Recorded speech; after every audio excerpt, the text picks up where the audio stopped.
Today I will show you how to remove or delete a member from your Google group in a very simple way.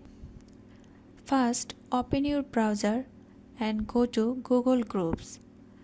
Make sure you are signed in with the account that manages the group.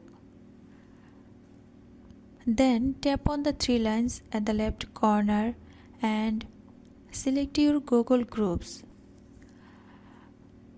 Now follow the on-screen instruction.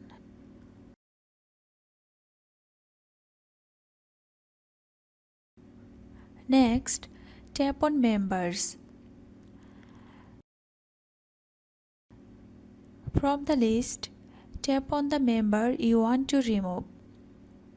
After selecting, tap on the minus icon that appears on the top right. Now tap OK to confirm remove from the group. That's it, your member has been successfully removed. Thanks for watching.